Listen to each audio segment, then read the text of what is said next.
Siamo a Bari, qui come potete vediamo sta camminando, si sono fermate alcune macchine perché la pioggia è troppo forte e non si può viaggiare.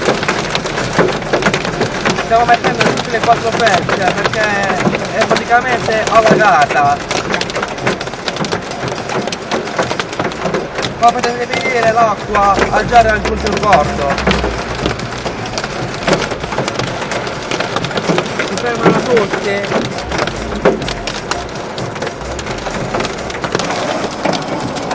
Siamo sulla statale di Bari e come guardiamo è tutta appagata.